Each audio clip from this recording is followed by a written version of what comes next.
Blur movie एक ऐसी लड़की की है जो अपनी बहन के खूनी को पकड़ने की कोशिश करती है। मूवी की एंडिंग को जानने के लिए वीडियो के आखिर तक बने रहे। चैनल को लाइक और सब्सक्राइब जरूर करें ताकि ऐसी फ्रेश कंटेंट आपको मिलता रहे। कहानी की शुरुआत में हम एक अंधी लड़की को देखते हैं जिसका नाम गौतमी है। वो किसी को रैप म्यूजिक बंद करने के लिए बोलती है क्योंकि उसे रैप म्यूजिक से नफरत है, मगर वो इंसान गौतमी की बात नहीं मानता। गुस्से में गौतमी खुद ही म्यूजिक बंद करके ऊपर के कमरे में चली जाती है और खुद के गले में फांसी का फंदा डालती है, मगर वो इंसान गौतमी के नीचे से स्टूल हटा देता है जिस वजह से गौतमी की वहीं मौत हो जाती है। तभी गौतमी की ट्विन सिस्टर गायत्री को बुरा सपना आता है और वो गौतमी को कॉल करती है, मगर कोई रिस्पॉन्स ना मिलने की वजह से खुद ही उसके घर जाने का डिसाइड करती है। साथ में अपने हस्बैंड नील को भी ले जाती है। वहाँ पहुंचकर दोनों को गौतमी की लाश लटकी हुई मिलती है। फिर नील पुलिस को रिपोर्ट करता है और इन्वेस्टिगेशन शुरू हो जाती है। पुलिस इंस्पेक्टर गायत्री से भी पूछताछ करता है जिसमें हमें ये पता लगता है कि गौतमी पहले अंधी नहीं थी, मगर धीरे धीरे उसकी आंखों की रोशनी जाने लगी थी और पिछले 1 साल से वो पूरी तरह से अंधी हो गई थी और यहाँ आई डोनर का वेट कर रही थी।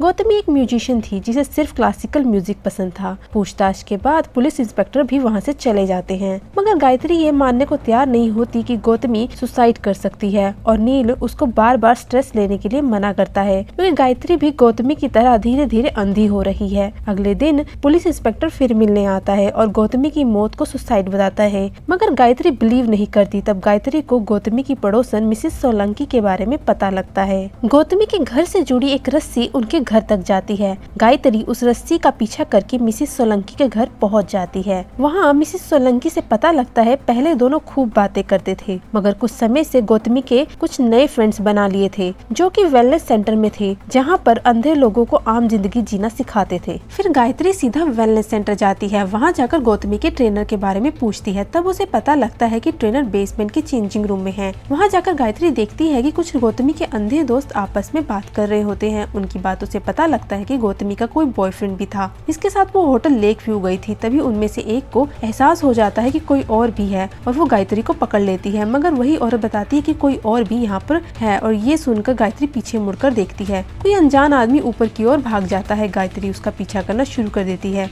मगर उसको पकड़ नहीं पाती, ना ही उसका चेहरा देख पाती है, बल्कि आंखों पर जोर पाने की वजह से बेहोश हो जाती है। तभी उसका एक पड़ोसी उसको घर तक छोड़ने जाता है, मगर गायत्री को उस पड़ोसी पर शक हो जाता है। उसी तरफ पुलिस भी गौतमी के केस को क्लोज कर देती है। इधर गायत्री को होटल लेक व्यू की रिसिप्ट मिलती है। केस क्लोज होने के बाद गौतमी का अंतिम संस्कार कर दिया जाता है। उसी दौरान गायत्री को फिर से एक किसी के होने का एहसास होता है। फिर गायत्री नील के साथ होटल लेक व्यू जाती है, मगर नील को उस गौतमी की रिसिप्ट के बारे में कुछ नहीं पता होता। नील के पीठ पीछे गायत्री होटल के रिसेप्शनिस्ट से पता लगाती है कि गौतमी सच में यहाँ आई थी कि नहीं। फिर उसे वहाँ के मैनेजर से पता लगता है कि गौतमी यहाँ आई थी, वो भी किसी आदमी के साथ, और गौतमी का ऑपरेशन भी हो चुका था क्योंकि उसकी आंखों में उस वक्त पट्टी भी बंधी हुई थी। तब उसे नील बताता है कि ऑपरेशन सक्सेसफुल नहीं था। ये सब बातें वहाँ पर खड़ा एक वर्कर सुन लेता है और वो गायत्री को अकेला पाकर अपने कमरे में ले जाता है, जहाँ पर गौतमी की छोड़ी गई एक चाबी गायत्री को देता है और वो बताता है कि म्युनिसिपैलिटी के बेसमेंट में उस आदमी ने गाड़ी खड़ी की थी, वहाँ चारों तरफ कैमरे लगे हुए हैं। तभी गायत्री फिर से किसी के होने का एहसास करती है और उसका पीछा करना शुरू करती है, मगर उसे पकड़ नहीं पाती। फिर अपने हस्बैंड नील को सीसीटीवी की फुटेज के लिए भेजती है, मगर नील वापस लौटकर नहीं आता और सीसीटीवी की फुटेज की हार्ड ड्राइव भी चोरी हो जाती है। तब गायत्री पुलिस को इन्फॉर्म करती है, मगर पुलिस उसकी बात पर विश्वास नहीं करती। तब गायत्री बताती है कि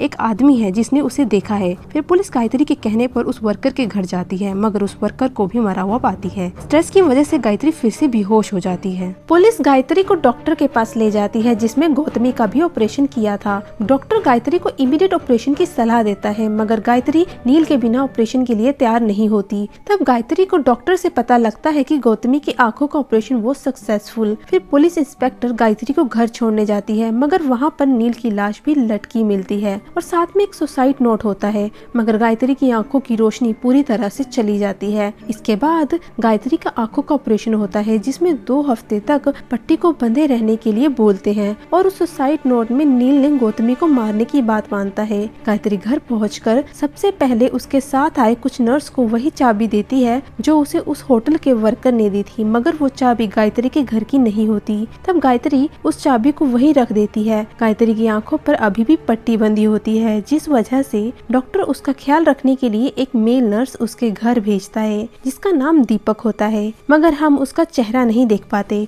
वही नर्स गायत्री का बहुत ख्याल रखता है, उसको बहुत अच्छे अच्छे से गाइड करता है और बिना देखे उसे घर का हर कोना समझाता है। ऐसा करते करते 13 दिन बीत जाते हैं। दीपक के जाने के बाद रात में कोई घर में घुस आता है। जैसे ही गायत्री को एहसास होता है वो अपने पड़ोसी यानी बिपिन रावत के घर की ओर भागती है, मगर वो भी उसका गलत फायदा उठाने की कोशिश करता है और अचानक वो चाबी भी उसी के घर में मिलती है, क्योंकि वो बिपिन रावत की बेटी ने गायत्री के घर से चुरा ली थी।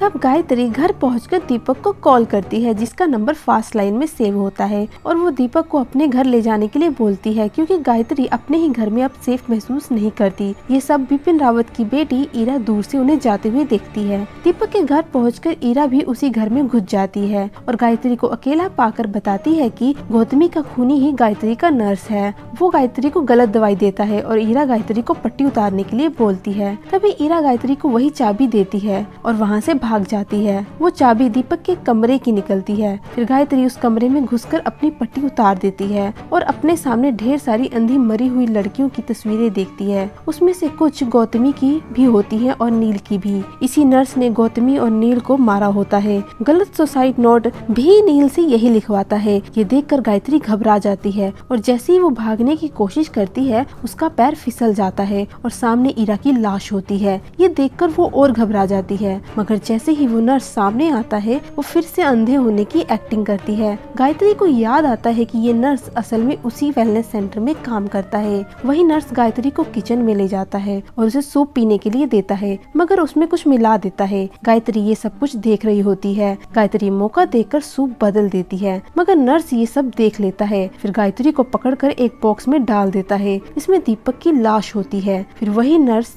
गायत्री की आंख में कुछ डाल देता है और बॉक्स को बंद कर देता है। फिर अपने काम पर वेलनेस सेंटर चला जाता है। इधर गायत्री उस बॉक्स को धक्का दे देकर खोल देती है, मगर वही नर्स तभी अपनी शिफ्ट से वापस आ जाता है। मगर गायत्री भी भागकर मिसेस सोलंकी के घर पहुंच जाती है और फिर पता लगता है कि वो नर्स असल में मिसेस सोलंकी का ही बेटा है और बचपन से ही मेंटली अपसेट होता है और वो अपने आप को बदसूरत समझता है। इस वजह से वो साइको भी बन जाता है। फिर वो अपनी माँ को भी मार देता है। इधर गायत्री भागने की कोशिश करती है। उसी दौरान गायत्री उस नर्स के पेट में छुरा घोंप देती है और वहाँ से भाग जाती है और फिर पुलिस को भी इन्फॉर्म करती है। गायत्री पूरे घर की लाइट को बंद कर देती है। दोनों अंधेरे में लड़ ही रहे होते हैं, तभी पुलिस वहाँ पहुँच जाती है। फिर वही नर्स खुद का गला काट लेता है ताकि पुलिस उसको पकड़ ना सके और गायत्री की आंखों का फिर से ऑपरेशन होता है, जिस वजह से वो पूरी तरह से ठीक हो जाती है। गायत्री की आंखों का डोनर असल में उसका हस्बैंड होता है और यहीं पर फिल्म खत्म हो जाती है। आपका एक लाइक और एक सब्सक्राइब हमें बहुत ज्यादा मोटिवेट करता है। अगर आपका कोई सजेशन है हमारे लिए तो आप कमेंट सेक्शन में लिखकर बता सकते हैं।